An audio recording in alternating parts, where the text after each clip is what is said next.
Pastor Nakarame. uyu munsi witwa umunsi mukuru wa Noheli utuma abantu bahaguruka bakava hasi. Uyu munsi mukuru wa Noheli uvugaho iki? Cyambere ni ukumenya niba nawe ujye uyizihiza, noneho ugakomeza unatubwira icyo uvuga kuri iyi Noheli abakristo bizihiza nk'umunsi mu by'ukuri w'ivuka rya Yesu Kristo. Urakoze cyane. Ubajije ikibazo gikomeye ariko nta kundi tugomba kubivugaho. Turebe iyo Noheli yanyu murimo mwizihiza cyangwa mutegereje kwizihiza mwamaze kwambara. Ariko turi kugura imyenda rwose. Iri jambo Noheli riravuga ngo Noel, nta mana. No. None turibaza, no ni jambo rihakana, Eli ni jambo rivuga Imana mu rurimi rw'Igiheburayo. Bivuze ngo iyo turi kujya kwizihiza Noheli tuba turi guhakana Imana. Muri kuvuga ngo nta mana. Twariye nta mana, twariye Noheli. Twari twagiye muri nta mana, twari twagiye muri Noheli. Habaye ibitangaza muri Noheli, muri nta mana. Unyumvire. Isi iri mu kinyoma. Isi irabeshywe kandi ibeshywe bikomeye. Ariko ubu noneho mugiye gusobanukirwa impamvu ya byose. Bavuga zuba ryiza, twari twarakubuze, none turakubonye. Wari warapfuye, none wazutse. Iry'ubushize ryarapfuye, none uhavutse irindi rihe. Ibi ndabikwereka nkwereka urugero rw'izindi mana zagiye zitirirwa ibyo bintu, ko nazo zari imana bitiriraga amazuba, zari zaravutse nazo kuri iriya tariki tubonaho ikorerwaho biri tariki ya 25 Ukuboza. Urugero uvuze ngo abakristo bizihizaho kuvuka kwa Yesu. Kuvuka kwa Yesu. Jewe ndatangira nkubwira ko nta mukristo wizihiza kuvuka kwa Yesu abyitirira Noheli. Iryo jambo umukristo ukuri usobanukiwe ibyo arimo ntabwo yizihiza ibyo bintu. None saba yizihiza twarayobye. Ni ubuyobe. Miliyoni z'abantu zigiye kwizihiza Noheli zikizihiza kuvuka kwa Yesu, ubwo ziri mu buyobe. Ndabanza nanjye nkubaze ubundi Noheli bivuze iki? Aha rero turibaza kukiri jambo rivuze ngo nta mana, uyu munsi riri kugaruka rivuga ngo biravuze ngo kuvuka kwa Yesu, na Yesu tutamubona muri ayo magambo. Byavuye rero kugira ngo abantu bajye bizihiza Noheli nk'umunsi wo kuvuka kwa Yesu. Umugabo witwa Paul Ernest Jablonski mu 1743 yavuze ko kwizihiza amavuka y'uwitwa Kristo Yesu ariko si ku mutungo wa mbere ubundi ari abantu, mwaretse abo bantu tukababyaza injyawo tukababyaza umusaruro. Nyuma y'icyo gihe nibwo bababwiye bati none se turabikora dute ko aba bantu ngo tubabyaza umusaruro, kandi bari babonaga ari benshi ko. Nibwo bavuze batari ko mwababwiye yuko ibyaha byabo bigomba gukomeza kubabarirwa, n'igihe hari uwaba upfuye agomba kujya atorerwa igitambo cya misa kugira ngo naramuka napfuye azababazwa igihe gitoya ubundi azajye mw'Ijuru. Nicyo gihe haje kujyaho icyo bitaga bise purgatori. Purgatori ntaho wayisoma muri Bibiliya. Se abizera bakwiriye kwizihiza icyo kintu cyitwa Noheli aricyo nta mana. Navuga ngo sukuri, kuko uyu munsi wa none umuntu agiye agahimba ikinyoma cyo kubeshya isi, nawe ugafata iya mbere kwirirwa usansibiriza ibya cya kinyoma, bikuye ko uri mu kinyoma. Kabiri, ese umuntu akoze uburozi bwo kuroga intekerezo z'abantu, nawe ugafata iya mbere kwirirwa usavinga ibya bwa burozi, bikuye ko uri kuroga. Ni nako rero abizera badakwiriye kwifatanya mu kibi. Indi myaka yagiye ikurikira nibwo batangiye kujya barara hanze bacunga ngo barebe ukuntu iyo mana izana ibyo bintu. Mu kurara hanze bacunga bagiye kubona babona Kristo n'abakozi be nibo bari n'imifuka bagenda bava ku nzu bajya ku yindi bahasiga ibikinisho, baravuga bati no Noheli nta mana izana bya bindi abantu bajyaga batubwira. Nta mana izana bya bindi, ni Kristo bizana. Ngo umwimerere w'ijambo Noheli nuko iryo jambo nta mana izana bya bindi, twamwiboneye ni Kristo bizana. Abandi bati cyangwa ni Kristo niwe mana. Abandi batere Kristo se kwa ry'Imana irarya. Kristo se tujya tumubona ajya no ku musarani, none se Imana irituma. Birabacanga, niko gutangira kuvuga ngo Noheli twabimenye. Noheli nta mana izana bya bindi, ni Kristo ubizana. Kristo ni Santa Cruz, nuwo Kristo. Masi ni ijambo risigura abana ururimi rw'Ikigiriki. Day ni ijambo rivuga umunsi. Bivuze iki? Bivuze ko ari umunsi wa Kristo n'abana. Nese byo bivuze ko ari kuvuka kwa Yesu. Ibicupuri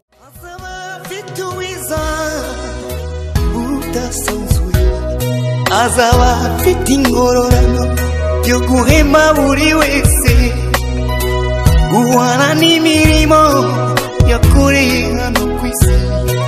Nawe nshuti yanjye aza kwambika ikamba. Imana twizeye tukayiringira turayishimiye. Ni Imana izi kurinda, ni Imana irinda abayo, ni Imana iba hafi y'abantu bayo. Uyu munsi turiho kuko iturinze, niyo dukesha kubaho ubuzima bwacu, niyo nubwo hari igihe kigera abantu bamwe Satani akabinjizamo amajwi yo gushaka kubumvisha ko babayeho ku bwabo, babayeho ku bw'imbaraga zabo, ariko tubeshejweho n'Imana. Inshuti zacu, bakunzi bacu kuri AYALONI TV, turagira tubabwire ngo tubeshejweho n'Imana. Urwego rwose uriho ntabwo beshejweho n'ibyo kurya byinshi urya, ntabwo beshejweho na diplome runaka ufite, ntabwo beshejweho n'umuryango uvukamo, ntubeshejweho n'akarere runaka uturukamo, ubeshejweho n'Imana. Nuko twinjiye, nitwa Misago Alfred, umwigisha w'ubutumwa bwiza, umusesenguzi mu bya Bibiliya. Ijambo ry'Imana riravuga ngo mushakashaka uburyo mwamenya ibyo umwami ashima. Umunsi ku munsi tuba dushakashaka kumenya ukuri kw'ibyahishwe, kumenya ukuri kw'ijambo ry'Imana. Ndabasuhuje rero kandi mbahaye ikaze. Dufite pasitoro muramwibuka mu kiganiro cy'ubushize, ariko hari n'abashya mumubonye mwaje kuri AYALONI uyu munsi, cyangwa se mutabashije kumva ikiganiro cya mbere cyabanje, tunabararikira nacyo kuzakireba. Ariko kuba twabanye mu kiganiro cya mbere, pasiteri yatuguye neza rwose mu nyigisho yatuganirije ivuga ku bintu bigendanye n'ubuyobe buri mu bihe bya nyuma bushobora kuba bugiye gutuma abantu benshi batungurwa. Ubwo rero twari turi kumwe, yatwemereye ko azongera akagaruka. Ubu rero yaje, reka tumwakira dusuhuze. Pasitoro, n'amahoro? Muraho. Imana yarabarinze? Imana yaraturinze cyane, turayishimiye, nihabwe icyubahiro. Amina. Ikiganiro mwatuganirije abantu baragikunze, abantu baragishimye, kandi banezezwa nuko muzongera kugaruka kuri mikoro zacu. Rero tuguhaye ikaze, ariko nk'abantu bashya baje kuri kamera cyangwa mu kiganiro ari bashyashya batabashije gukurikira ikiganiro cy'ubushize, mwabibwira none bakongera bakabamenya nabo. Murakoze cyane. Ku batanzi, amazina yanjye nitwa Pasiteri Twagirimana Jean Claude, guturuka mu matorero y'ababatista bigenga. Murakoze cyane pasitoro, Imana iguha umugisha. Dusengera Imana noneho rero twinjire mu kiganiro. Data wa twese uri mw'Ijuru, Mana y'ukuri yo kwizerwa, abana bawe turi imbere kugushima no kuguhimbaza ku bwa byose. Duhagurutse kongera kukubwira ko tugukunda, kandi reka tugukunde, niwe wadukunze mbere. None uyu mwanya wa none aha duteranijwe n'izina ryawe ryiza ryatwiringije, kandi duteranijwe no kugira ngo tubashe gufashanya mu by'ubu buzima, kugira ngo tubashe kongera guhumeka icyo wavuganye natwe. Gumana na buri wese mu ruhande arimo, kandi ibi biganiro uko bigiye kugenda bikurikirana uturangaza imbere, byose bibeho byemeze, kandi ubikomeze ubishyireho ikimenyetso cyawe, kugira ngo abagiye gukurikirana babashe gufashwa no gusobanukirwa icyo ubutumwa bwiza ari cyo. Bibeho byemezwe, kandi ubikomeze ubishyireho ikimenyetso cyawe ku bwa Yesu Kristo umwami n'umukiza wacu. Amena. Murakoze cyane kudusengera Imana kugira ngo dufashe muri iki kiganiro. Pastor, tugize umugisha wo kukwakira turi mu mpera z'umwaka. Yego, turimo turasoza umwaka. Ubu ngubu abantu benshi bacicikanye, bari kwitegura iminsi mikuru ya Noheli n'ubunani. Noneho rero iyo bigeze kuri Noheli ho nagashya nibisanzwe, abari bidasanzwe, ariko cyane cyane ku bantu bitwa abakirisitu. Noheli rwose iyo barimo bayizihiza, iyo barimo kuyitegura ku itariki 25 z'ukwezi kwa12, uba ubona rwose ibintu bikomeye, ibirugu ari ibirugu hirya no hino, amatara ari amatara. Muri leta nyinshi ku isi, iyo igihe cya Noheli cyegereje, ubona ko ibintu bidasanzwe. Yewe no mu miryango y'abantu, bamwe bagura imyenda mishyashya. Ubu hari abantu bazambara imyenda mishyashya kuri Noheli. Ariko kandi Pastor, uyu munsi witwa umunsi mukuru wa Noheli, utuma abantu bahaguruka bakava hasi. Uyu munsi mukuru wa Noheli uvugaho iki? Icya mbere ni ukumenya niba nawe ujya uyizihiza, noneho ugakomeza unatubwira icyo uvuga kuri iyi Noheli abakristo bizihiza nk'umunsi mu by'ukuri w'ivuka rya Yesu Kristo. Karibu. Urakoze cyane. Ubajije ikibazo gikomeye, ariko nta kundi tugomba kubivugaho. Uravuze ngo umunsi wa Noheli, umunsi mukuru wa Noheli, ngo abakristo bizihizaho ngo bizihizaho iki? ivuka rya Yesu. Ivuka rya Yesu. Iki ni ikibazo cyiza ariko kigiye gutuma abantu benshi bakanguka. Uvuze ngo abakristo bizihizaho kuvuka kwa Yesu. Kuvuka kwa Yesu. Njyewe ndatangira nkubwira ko nta mukristo wizihiza kuvuka kwa Yesu abyitirira Noheli. Iryo jambo.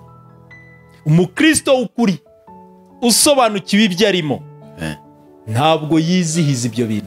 None se abayizihiza twarayobye? Ni ubuyobe. Miliyoni z'abantu zigiye kwizihiza Noheli zikizihiza kuvuka kwa Yesu, ubwo ziri mu buyobe? Ndabanza nanjye nkubaze. Ubundi Noheli bivuze iki? Noheli se ntibanyigishije mu nyigisho zo ku cyumweru ko Noheli bisobanura ivuka rya Yesu? Hari andi makuru bifiteho? None se muri iryo jambo Yesu hari uvuzwemo? Numva Noheli n'umwana. Mfasha tujyane. Umwana yavutse kuri Noheli bamwita Noheli. Mfasha nyine tujyane. Urambwiye ngo Noheli biravuze ngo kuvuka kwa Yesu. Biri mu ruhe rurimi? Mu kihe gihugu gikoresha urwo rurimi aho ruvuga ko bivuze kuvuka kwa Yesu? Ese muri iryo jambo nabura Yesu avugwamo cyangwa ntawe uvugwamo? Nibyo ngira udusobanure, ni ukuri bubisobanure bikaza kurangira utumye ntazigira muri Noheli, kandi nari niteguye kwizihiza Noheli. Ugize neza. Ukeneye kubimenya cyane n'abakunzi bacu rwose, n'abandi babyumvireho. Babyumvireho ahantu rwose uhera uvuga ko Noheli abantu batakaye bayizihiza nk'umunsi wo kuvuka kwa Yesu. Uyu mwanya ngiye kubabwira ibintu bitandukanye nuko abantu benshi barimo batekereza. Wavuze ngo bagura imyambaro, ngo mukagura ibyo kurya, bakagura amanyama n'ibindi. Yego, ariko ndagira ngo twongere turebe, ese ubundi iri jambo rivuze iki? Ese ubundi umwimerere waryo ubundi nyirizina ni uwuhe? Ni inkomoko yaryo. Abantu benshi bakunze gukoresha iri jambo Noheli, abakunze kurikoresha bakunze kuvuga ko biva ku ijambo Natalis.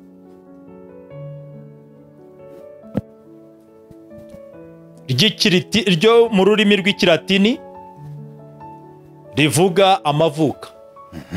Ariko turabanza kwibaza, ese ni amavuka yandi? Ayo mavuka ni amavuka yande? Icyo nicyo kibazo twibaza. Ni amavuka ya Korode, ni amavuka ya Alfredi, ni amavuka y'ihene, ni amavuka y'ibiti, ni amavuka yande ko Yesu atavugwa kuri iryo jambo? Ubundi gute bagaruka bavuga ngo biravuze ngo kuvuka kwa Yesu? Icyo ni kimwe. Kidusobanurire ayo mavuka atari aya Yesu ni ayande? Noneho umuntu wagiye gufata amavuka ya Yesu akayagiraye. Abandi bakomeza bavuga ngo biva ku ijambo Noli Heri. Noli ikaba ijambo rivuga ikintu gishya, hanyuma Heri bikavuga izuba. Urumva ko abagaragaje inkomoko z'iryo jambo barivuza ukubiri. Bamwe bavuze amavuka gusa, abandi bakomeje bavuga noneho amavuka y'iki? Y'izuba. Aha rero tugiye kwibaza ibintu byinshi bikomeye. Ese iri jambo ryaje rite? Kuki rigaruka kandi rikitirirwa kuvuga ngo kuvuka kwa Yesu? Ubundi iyo turebye ijambo Noheli dusanga ari ijambo riri mu magambo abiri akoreshwa afite umwimerere muri biriya bihugu by'Uburayi. Ni amagambo abiri y'inyunge. Rimwe rikoreshwa muri biriya bihugu by'Uburayi ari naho iryo jambo Noheli rikomoka, irindi ni ijambo ry'Igiheburayo. Iyo bavuga Noheli, no ni ijambo rihakana muri biriya bihugu by'Uburayi. Heri cyangwa Eli, Elo, Elohim, El Shaddai, El Megalosin, El Meleki Hagoyim El Avi Eli Eli Lama Sabakitani. Ni ijambo rivuga Imana. Iyo uvuga ngo El Avi uba uvuze ngo Imana data. Iyo uvuze ngo El Meleki Hagoyim uba uvuze ngo Imana umwami w'amahanga. Nandi Yesu avuga ngo Eli Eli Lama Sabakitani, yashakaga kumvikanisha ko mana yanjye ni iki kikundekesheje. Ijambo rigaragazwa ryakoreshejwe ku musaraba ku giti. Aha rero turibaza kukiri ijambo rivuze ngo nta mana uyu munsi riri kugaruka rivuga ngo biravuze ngo kuvuka kwa Yesu. Na Yesu tutamubona muri ayo magambo. Byavuye rero kugira ngo abantu bajye bizihiza Noheli nk'umunsi wo kuvuka kwa Yesu. Umugabo witwa Paul Ernest Jablonski mu 1743 yavuze ko kwizihiza amavuka y'uwitwa Kristo Yesu yashyizwe ku itariki ya 25 Ukuboza ku ngingo yagira ngo ihurirane n'umunsi abaroma bizihizagaho kuvuka kw'izuba. Bari bafite umunsi bizihizagaho kuvuka kw'izuba. Muri biriya bihugu bigira ubukonje cyane, bigira ibihe bajya bita ngo ni ibihe by'umwijima. Biriya bihe by'urubura aho ruba rugwa bita ngo ni ibihe by'umwijima. Ni ukuvuga igihe batangira kubona ibimenyetso bibahishurira ko bagiye kuva muri ibyo bihe by'umwijima ni kuri iriya tariki ya 25 Ukuboza. Icyo gihe rero nibwo bajyaga bakora imihango yo kurya, kunywa, kurongorana, bakizihiza kuvuka kw'izuba rishya, kuko irya mbere bavugaga ngo ryapfuye, cyangwa se bakavuga ko uwo munsi ryazutse, ryari ryarapfuye ariko noneho ryazutse. Ibi byabaga na mbere y'ivuka rya Yesu Kristo. Abaroma bari basanzwe bafite umunsi bita Dies Natalis Solis Invicti. Dies ni die, Natalis ni ijambo rivuga amavuka. Solis ni soleil, izuba. Invicti ni ukwizihiza. Iyo bagiraga rero ibyo bihe bivuze iki? Bivuze kwizihiza kuvuka kw'Imana y'izuba. Ni gute rero ibyo bihe bigarutse kandi bikaba bigiye guhuzwa n'igihe cyo kuvuka kwa Yesu? Aho niho hagaruka ikibazo. Ese kuki kandi bagarutse bakabyita Noheli? Hari iminsi bitaga iminsi ya Saturnalia, yari iminsi bamaraga bategereje, kandi iyo minsi babaga bari mu mihibikano yo kurya, kunywa, ibyo wahoze uvuga byo kugura imyambaro, amanyama, bagaserebura, bakarya, bakagubwa neza, bakumva ko nyine bari kwizihiza. Barangiza bakajya guterekera iryo zuba, bavuga zuba ryiza, twari twarakubuze, none turakubonye. Wari warapfuye, none wazutse. Iry'ubushize ryarapfuye, none havutse irindi rishya. Ibi ndabikwereka, nkwereka urugero rw'izindi mana zagiye zitirirwa ibyo bintu, ko nazo zari imana bitiriraga amazuba, zari zaravutse nazo kuri iriya tariki tubonaho ikorerwaho biri tariki ya 25 Ukuboza. Urugero nk'iyo bitaga Deoniza, bitaga Oris. Bivugwa ko iyitwaga Oris, bavuga ko mu mateka yari imana y'Abanyamisiri mu myaka yo hambere yivuka rya Yesu Kristo. Bavuga ko yari yaravutse ku itariki ya 25 Ukuboza. Iyo mana, yes, ivuka ku isugi yitwa Izisimari. Ngivuka rye ryari ryaramenyeshejwe n'inyenyeri y'Iburasirazuba. Kandi ngo mwivuka rye iyo nyenyeri yari herekejwe n'abami batatu. Ese mumva si iyo ngiye wagira iyo ngo yaje kuba umwigisha w'umuhanga mu myaka 30 ngirabatizwa.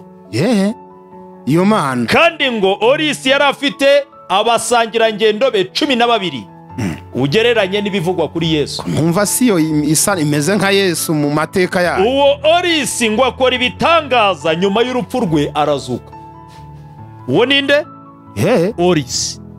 Hari indi yitwa Atisi ivugwa, bavuga ko yavutse ku itariki ya 25 Ukuboza. Ivuka ku isugi yitwa Nana. Iyo nayo ikora ibitangaza, igihe cy'urupfu rwayo kigeze irapfa irazuka. Hari indi bita Krishna yo mu Buhinde. Iyo nayo bavuga ko yavutse ku itariki ya 25 Ukuboza. Kubera iki itariki ya 25 zose ziyihuriraho? Ngarukire uze kunyumvira.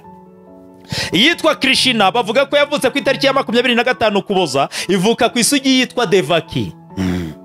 Iyo nayo ngikora ibitangaza, igendana n'intumwa 12 ngo nyuma y'urupfu rwayo irazuka.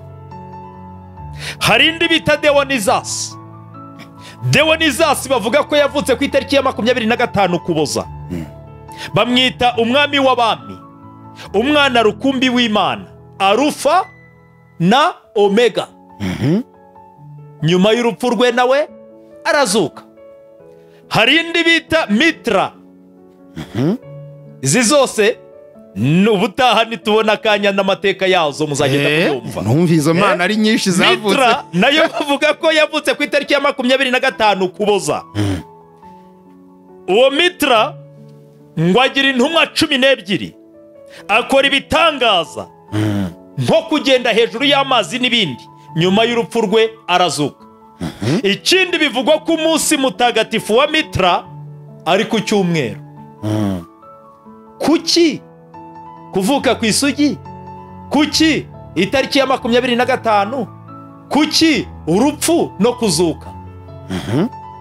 None bigarutse no kuri Yesu, ibyamuvuzweho turabona neza biri kugenda bisa n'ibya mana zindi zari zaragenda. Ngo bamushyize mu zindi mana. Ibyo rero sivyo nashatse kwinjiramo n'andi mateka. Nimukenera kubimenya muzabisabe, nabyo tuzabiganiraho.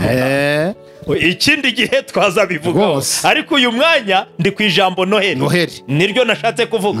Kuko ibyo nimbijyamo bifite ibintu byinshi cyane. Noheli rwose harabura iminsi mike. None reka turebe iyo Noheli yanyu muri mwizihiza cyangwa mutegereje kwizihiza mwamaze turi kugura imyenda, ariko turi kugura imyenda rwose. Iri jambo Noheli riravuga ngo Noel, nta mana. No. None turibaza, no ni jambo rihakana, Eli ni jambo rivuga Imana mu rurimi rw'Igiheburayo. Bivuze ngo iyo turi kujya kwizihiza Noheli tuba turi guhakana Imana. Muri kuvuga ngo nta mana. Twariye nta mana, twariye Noheli. Twari twagiye muri nta mana, twari twagiye muri Noheli. Habaye ibitangaza muri Noheli, muri nta mana. Unyumvire. Isi iri mu kinyoma. Isi irabeshwe kandi ibeshwe bikomeye. Ariko ubu noneho mugiye gusobanukirwa impamvu ya byose. Benshi baribaza, ese abantu abatuye isi, imbaga y'abantu bangana kuri aba barabeshwe bingana bityo? Ariko Bibiliya iravuga ngo abisi bose bari mu mubi. Ikongera ikavuga ngo inzira ijya kurimbuka nayo ni ngari kandi abayinyuramo ni benshi. Bivuze ngo rero icyo ntigitangaje. Ikindi, iyo tugarutse tukareba iri jambo Noheli ryaje gihe ki, ryaje biturutse kuki? Mu myaka yo hambere, mu gihe Yesu yari amaze gupfa no kuzuka, uko amateka y'ibyanditswe abigaragaza, bigaragara neza ko nyuma y'icyo gihe habayeho itotezwa. Itotezwa ry'intumwa, itotezwa ry'abigishwa bari bakurikiranye inyigisho z'uwo Yesu Kristo. Amateka uko agaragaza ibintu, agaragaza neza ko izo ntumwa n'abo bigishwa bagiye batotezwa bikomeye. Habayeho kugenda babafata, bamwe bakicwa. Abamaze kwicwa hari abo basanganaga ibyo bitaga imizingo. Nyuma y'icyo gihe imizingo imwe bagenda bayitwika, ariko hagira indi yagiye irokoka bakayibika. Icyo gihe mwibuke ko Bibiliya zari zitaragaragazwa, icyagaragazwaga byari ibyo bintu byitwaga imizingo. Imizingo yaba Yesaya, yaba Yeremiya, yaba Amosi n'indi. Noneho muri ibyo bihe nibwo igihe cyaje kugera mu myaka hagana mu myaka 300 1754 hafi aho mbere yaho gato nibwo umwami witwa Constante yaje gukaruma ibintu aravuga ati muhagarike kuguma kwica abantu. Abandi bati none ko ingoma uko zagiye zihaye izindi aba bantu bagomba kwicwa, hari abantu babangamiye ubwami, none bigende biti. Muri ibyo bihe nibwo igihe cyaje kugera aravuga ati igihe mwahereye mubica se ntibashira. Abandi bataho gushira ahubwo barushaho kwiyongera. Mwamara babwira ati cyangwa murimo muragenda mwimika abantu baruburika, icyo ubwami bwagomba gukora bwaragikoze, mukaba mushaka kuguma kurya umutungo w'ubwami kubusa. Barangije baravuga ngo rwose mwami nyagasani, abo bantu nawe ukurikiranye ibyabo wabyibonera. N'abantu bayoberanye. Noneho umwami arababwira ngo kuki mutabaha umwanya ngo mubanze mumenye neza impamvu y'ibyo bahagararanye. Babwira umwami bati mwami nyagasani, ahubwo si icyo gusa, iyo tubafashe tugenda tubasangana ibintu by'ibyamvagara by'imizingo bagenda bazungurukana, bimwe twagiye tubitwika ariko hari n'ibyo twujuje hariya mu bubiko. Umwami arababwira ngo noneho rero muhagarike kubica, mubwire abantu ko umwami waje ari umwami w'umunyamahoro adakeneye kwica abantu be, ahubwo mubabwire baviyo mu buvumo, baviyo mu mashyamba, iyo mu miheno, iyo birirwa babihisha baza hagaragara, mubashyireho itsinda bagomba kujya basengeramo, hanyuma mubatate mukurikirane mumenye ibyabo neza. Muri icyo gihe nibwo baje gushyiraho le katolike hafi aho. Mbere gato y'ibyo cyangwa se na nyuma yaho gatoya, bivuze itsinda rusange. Byari inzira bashyizeho igomba kuzajya ifasha abantu mu misengere kugira ngo noneho babashe kubona uko babinjiramo babatate neza. Icyo gihe rero habaye iki? Nibwo baje kubashyiriraho abo bita abasaserdoti. Bari abantu bazi za filozofi, bazi kumenya kuvugana n'abantu bakamenya ibihishe muri bo.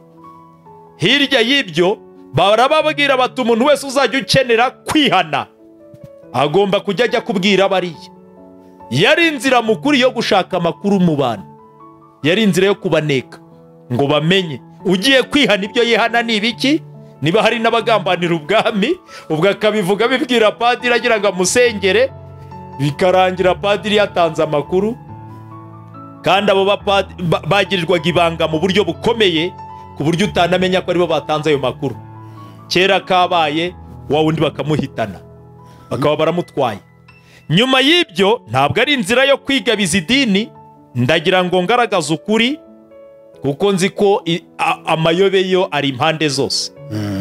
Kandi ntunkurikirane si we navuze, ndagira ngo abantu basobanukirwe bave mu rungabangabo. Ariko umuntu aramutse aniyumvisa kumva ari we, ngo byaba bifite isaba, byaba bifite impamvu. Hirya y'ibyo nibwo igihe cyaje kugera, baza kubona abantu batangiye kugenda baviyo mu bwihisho, batangira kujya hagaragara. Noneho mu mizo ya nyuma niko gutangira kuvuga bati aba bantu turabona barimo bagenda baza biyongera, ariko si ku mutungo wa mbere ubundi ari abantu, mwaretse aba bantu tukababyaza injyawuro, tukababyaza umusaruro. Nyuma y'icyo gihe nibwo bababwiye bati none se turabikora dute koko aba bantu ngo tubabyaze umusaruro, kandi bari babonaga ari benshi koko. Nibwo bavuze batari ko mwababwiye yuko ibyaha byabo bigomba gukomeza kubabarirwa, n'igihe hari uwaba upfuye agomba kujya atorerwa igitambo cya misa kugira ngo naramuka napfuye hazababazwa igihe gitoya, ubundi azajye mu ijuru. N'icyo gihe haje kujyaho icyo bitaga bise purigatori. Purigatori ntaho wayisoma muri Bibiliya, ariko abo barayivuze. Purigatori biva ku ijambo prigamus, rivuga inyoroshya cyaha. Noneho ku muntu wagombaga kuba ajyanye umuntu we mu kiliziya ngo bamutorere igitambo cya misa azashyirwe no muri purigatori, genda azababazwa igihe gito ubundi ajye mu ijuru, ni ukuvuga hari umutungo yagombaga gupeya ku bw'iyo serivisi babaga bamuhaye. Ba bandi bavuga ari kijyana bakomakomeye batagomba kuba bumva bajyana abantu babo iyo mu kiliziya, bahamagaraga umusaserdoti akaza gukorera iyo mihango iwe mu rugo, ubwo agapeye umutungo wikubye inshuro n'inshuro yo yagombaga gupeya yamujyanye mu kiliziya. byaje gutuma bariya abantu basigara bafite umutungo munini kugeza uyu munsi naho isi itazi umutungo bafite. Ubona bagenda bagiye bigarurira ahantu nyaburanga, ahantu hose hagiye, ni umutungo bafite bimitse muri ibyo bihe, guturuka muri ibyo bihe gukomeza. Nyuma y'ibyo rero nibwo igihe cyaje kugera, baravuga bati ariko se abako tubona bo twatangiye kubafatisha, bariya abantu bafite imana zabo basengera mu mago yabo bo bizagenda bite? Muri ibyo bihe bakoze iki? Nibwo baje kuvuga bati ariko muri busha mwabaremeye izo mana basenga bareba, mukabakorera iyo yitwa Yezu, mukabakorera iyo yitwa nyina Bikira Mariya, uba bita ko atasamanywe ibyaha, mukabakorera izo zitwa ba Yosefu, izi nizo 12 umuntu akajya asenga iyo ashaka kandi ari abatagatifu. Yego. Nyuma y'ibyo rero urumva batangiye kuzikora mu mashusho, bareba abanyabugeni batangira kuzikora, izindi barashushanya. Noneho n'ababandi basengaga izo bareba mu mago baravuga bati burya rero nta tandukaniro, nimuze twamaze kubona indi mana isobanutse, tuzajya dusenga tureba, muze tuyoboke. Uhereye muri icyo gihe nibwo abantu batangiye kujya bagenda gatera ivi imbere ya Bikira Mariya, akumva ibyaha bye byose arabibabariwe. Nyamara ibyanditswe biravuga ngo ntuziremere igishushanyo kibajwe gisa n'ishusho yo kw'ijuru, mw'isi cyangwa mu mazi yo munsi y'isi. Ntuzabyikubita imbere, ntuzabikorere, kuko ndi Uwiteka Imana ifuha. Mpora abana gukiranirwa kwa base, nkageza kubuzukuruza n'ubuvivi bw'abanyanga, nkababarira bankunda bakitondera amategeko yanjye ibihe ibihumbi. Ni amagambo dusoma mu gitabo Musa yanditse kiri mu bijyanye n'amategeko, bita amategeko ya Musa. Muri ya mategeko 10 aho niho tubibona. Noneho rero iyo dukomeje, abo nabo batangiye kugenda bababona, ariko mu nyuma baza kuvuga bati ariko ko muzi ko dusanzwe twigirira agahangosha ko guterekera kuboneka kw'izuba ritaneje, dies natalis solis invicti. None uyu mwanya wa none aba bantu batangiye kuza bafite iyindi myizerere, indi myemerere natwe tutanemera, nibaza ibyacu ntibazabihindura ibipofu, ibyabo akaba ari byo dutangira kuyoboka. Kandi mwibuka ubucuruzi bwacu twajyaga ducuruza muri ariya matariki, nibaramuka ibyacu babihinduye ubupfu, mumenye yuko n'ibyacu tuzahomberwa. Wibuke ko icyo gihe ijambo Noheli ryari ritaravuga. Noneho nyuma baravuga bati none turabigenza dute? Abandi batari ko mwebwe murajya kuri, ubundi mwababwiye ko n'uwo Yesu wabo yavutse muri iyo tariki, ninde uzaza kubavuguruza uzaba ureba indi tariki byakorewemo? Buriya ntibigutangaze ko ushobora no gusanga itariki Yesu yavukiyemo nayo ishobora kuba yarizwe. Ariko nibo banditse, bafashe imizingo, umwami arababwira ngo mugende muyisome, nimumara kuyisoma ibyanditse muri iyo mizingo byose mubikubire mu muzingo umwe. Hanyuma nimumara kubikubira mu muzingo umwe, ku buryo umuntu washaka gusoma ibyari muri iyo mizingo yabibonera rimwe, atarinze kujya kureba mu kiri hano ikiraha, abibonere hamwe. Nicyo gihe habanditse Bibiliya, ikiswe Bibiliya. Bibiliya biva ku ijambo Biblos ry'Ikigiriki rivuga ikirundo cy'ibitabo cyangwa ikusanyirizo ry'ibitabo. Bivuze icyo kirundo kimwe bari bamaze gukora, uwo muzingo umwe bari bamaze gushyiramo ibyari muri ya mizingo yose, bari bawise ikirundo cy'ibitabo. Nicyo gihe bakoze icyitwa Bibiliya, biva ku ijambo Biblos rivuga ikirundo cy'ibitabo cyangwa ikusanyirizo ry'ibitabo. Muri ibyo bihe rero nibwo baje gushinga icyo gikorwa cyo gusansibiriza mu bantu ibyuko uwo Yezu ngo yaba yaravutse ku itariki ya 25 Ukuboza. Bashaka kubihuza na bya za mana zindi zagendaga zivugwa, noneho barabashaka kubihuza nuko gusenga kw'izuba abaroma bari babyogeyemo cyane. Muri icyo gihe nibwo babishinze uwo mukaridinari witwaga Chris, ariwo bamwe bita Santa Claus, uriya bita Papa Noel. Bajya bashushanya bakamushyira ahantu akazungurukwa n'udupupe. Hirya y'ibyo baramubwira bati usansibirize mu bana cyane, nibo bumva ibintu. Burya icyo abana bamwe bumvise, naho generasiyo imwe itacyumva, izikurikira zizagenda zibyumva, kuko babana bazaba barakuze aribo bari kubyigisha. Icya kabiri, ikinyoma iyo cyigishijwe igihe kirekire kigeraho kikaba nk'ukuri. mugende musansibirize mu bana cyane. Hari n'igihe ababyeyi babona abana bamaze kwiyemeza ikintu bakavuga bati turagiye abana bacu bagiye. Nyuma y'ibyo rero nibwo byatangiye kujya bigera kuri za tariki buri buke biba ku itariki ya 25 Ukuboza. Wa mukaridino Chris aba bakaridino nabo batorwamo abapope. We n'abakozi be bakababwira bati mujye mugira ibanga ntimukavuge ko ibi bintu ari twe tubizana. Bagafata impano z'abana, ibikinisho by'abana bakagenda babishyira ku mago ahantu bazi haba abana. Noneho bwacya mu gitondo abana bajya kureba bakabona ibikinisho, batangira kubifata babirwanira babikinisha, umwe n'icyanjye undi n'icyanjye, bikarangira ababyeyi bavuze bati ibi ninde wabizanye. Bagashaka wabizanye bakamubura, bamara kumubura bakavuga bati nimwikinishirize ubwo wabizanye naza turabimuha. Byaje kugera aho biba nk'umuco, abana batangira gutekereza ko biri bube ku itariki iyo ngiyo baba bagomba kubona impano zabo. Noneho nibwo abantu batangiye kuvuga bati birashoboka ko ari ya mana nyamara ibizana. None se ko mbere tutarayimika, tutaramenya agaciro kayo, iryo zuba ko ritabizanaga.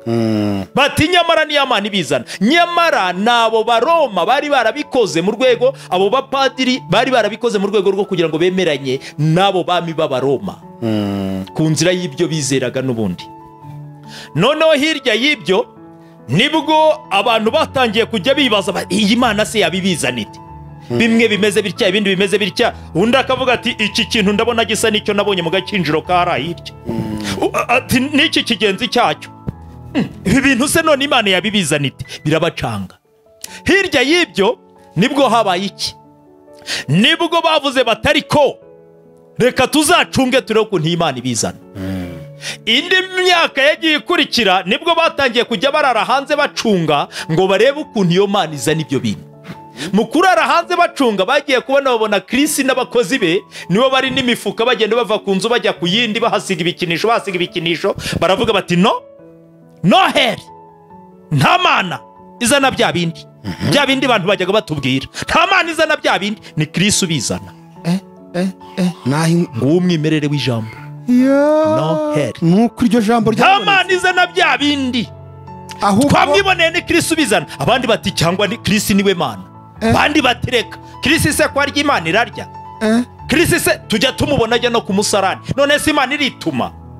Birabacanga, niko gutangira kuvuga ngo Noheli twabimenye, Noheli nta mana izana bya bindi, ni Chris ubizana. Nyuma y'ibyo rero inkuru ngo bizajya gucya, inkuru zari zamaze kuba kimomo, b'abakaridino ntibahagarika igikorwa cyabo, none impano batangira no kujya bazitanga ku mugaragaro. Bivuye muri icyo gihe bigeze mu gihe cy'Abongereza, bo ntibakoresha Noheli kuko bari baramaze gusobanukirwa ikiryo jambo rivuze, ahubwo batangira gukoresha Christmas Day. Chris ni Santa Cruz, nuwo Chris. Masi ni ijambo risigura abana mu rurimi rw'Ikigiriki. Day ni ijambo rivuga umunsi. Bivuze iki? Bivuze ko ari umunsi wa Chris n'abana. Nese byo bivuze ko ari ukuvuka kwa Yesu. Ibicupuri. Ari Noheli ntibivuga kuvuka kwa Yesu. Ari Christmas Day ntibivuze kuvuka kwa Yesu. Ayo magambo yombi haba mu Cyongereza haba muri urwo rurimi rundi ntibihura, nta navuga kimwe. Ariko uyu munsi abavuga Christmas Day baravuga ngo biva ku ijambo Christos Maes, ngo bivuze Kristo muri misa. Ariko sibyo, none se Kristo muri misa byo bivuze kuvuka kwa Yesu? Ibicupuri. Bivuze ngo rero icyo wari urimo mbaza ushaka ko abantu bamenya inkomoko ya Noheli ngangicyo. Noneho rero nsoza rwose ndibaza, ese abizera bakwiriye kwizihiza icyo kintu cyitwa Noheli aricyo nta mana? Navuga ngo si ukuri, kuko uyu munsi wa none umuntu agiye agahimba ikinyoma cyo kubeshya isi, nawe ugafata iya mbere kwirirwa usansibiriza ibya cya kinyoma, bikwiye ko uri mu kinyoma. Kabiri, ese umuntu akoze uburozi bwo kuroga intekerezo z'abantu, nawe ugafata iya mbere kwirirwa usavinga ibya bwa burozi, bikwiye ko uri kuroga koko. Ni nako rero abizera badakwiriye kwifatanya mu kibi, kuko ibyanditswe biravuga ngo ntimukifatanye n'abatizera mudahuye. Ikindi ijambo riravuga ngo dufata urugero ku ntumwa n'abahanuzi. Ni iyihe ntumwa yigeze ihimbaza kuvuga ko umuntu uwo ari we wese? Ni uwuhe mwizera waba warigeze akora icyo kintu? Kereka abantu babiri bavugwa muri Bibiliya b'abapagani nabo, kandi nabo bagiye babisoresha ikibi, kumena amaraso. Uwa mbere ni Farawo, yijihije kuvuka kwe, akiza umuhereza wa vino, yica umuvuzi we w'imitsima. Uwa kabiri uvugwamo ni umugabo waturukaga Idumeya witwaga Herode. Uwo ntiyari umwisiraheli nyakuri, ya umugabo wakomokaga Idumeya wari haratswe na Kayizari, nyuma muha kuyobora iyo ntara ya Galileya. Uwo niwe waje gusa n'ubaye nk'umwe muri bo. Uwo niwe wigeze nawe aramya ibyo kuvuka kwe, nawe birangira aciye umutwe Yohana. Ngabo abantu bavugwa muri Bibiliya baramije iby'amavuka kandi nabo bagiye babiherutsa ikibi. Uyu munsi rero nkaba mvuga ngo nta mwizera wakabaye akora icyo, kuko niba dufata urugero ku ntumwa n'abahanuzi, nta ntumwa yakoze ibyo. Kandi Yesu wari usobanukiwe, wari uzi ko n'abantu bazajya impaka kubye, ntabwo yarananiwe kugenda babwiye ngo mujye muramya no kuvuka kwanjye wenda ngo tube tubisoma. Yatubwiye ko duhimbaza cyangwa se twibuka gupfa kwe no kuzuka kwe, ariko ibyo kuvuka ntabyo yatubwiye. Bivuze ngo uyu munsi rero uko utabona bombo cyangwa keke cyangwa sirindazi ryaguye mu muferege w'amazi mabi ngo ugende urikuremo gira urye, ni nako tudakwiriye kwifatanya mu kibi, ni nako tudakwiriye kurya ikibi ngo tukimike mu buzima bwacu. Pastor, turagushimiye ukuye abantu benshi mu rujijo kubibaza ku kigendanye na Noheli, ariko twagira duti utanyuzwe n'ubundi azongera baze. Nta kibazo rwose, utanyuzwe n'ubu busobanuro, nta kibazo, niteguye gusubiza buri kibazo cyose gishobora kubazwa. Gusubiza yabaza muri komenti, kimwe nuko yanakubaza anyuze kuri nimero yawe ya telefone wayitanga, kugira ngo washaka kukubaza byinshi ku kigendanye na Noheli abe yakuvugisha, ndetse n'andi mateka, kuko twumvise uza amateka menshi. Yego rwose. Tanga contact yawe. Nimero yanjye ni 0783 667 3 10 0783 667 3 10. Nitwa Pasteur Twagirimana Jean Claude. Murakoze. Dusengera Imana. Reka twubahe Imana dusenge.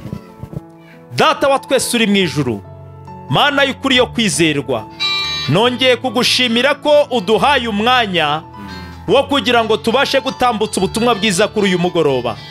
None uyu mwanya wa nonaha abantu bawe barimo barahumekerwa n'ukuri kw'icyo ubutumwa bwiza ari cyo.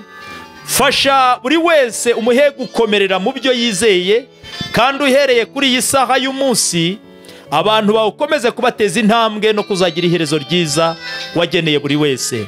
Gumana na buri wese mu ruhande rwe, uha abantu bawe gusobanukirwa by'ukuri uko imbabazi n'urukundo n'umurava bye biri abari kuguma kutugirira. Natwe tubigusabye twizeye mu izina rya Yesu Kristo umwami n'umukiza wacu. Amena. Yesu abaho umugisha, namwe mwari mudukurikiye. Yesu abaho umugisha. Nimwandike muri komenti muvuga ibibazo mwifuza gusobanukirwa. Amahoro y'Imana nabane namwe, turabakunda. Shalom. Azatujyana muri amazu meza yaduteguriye, nitugerayo tuzahora turirimba. Zaba kumwe na Eliya, zaba kumwe na Abrahamu.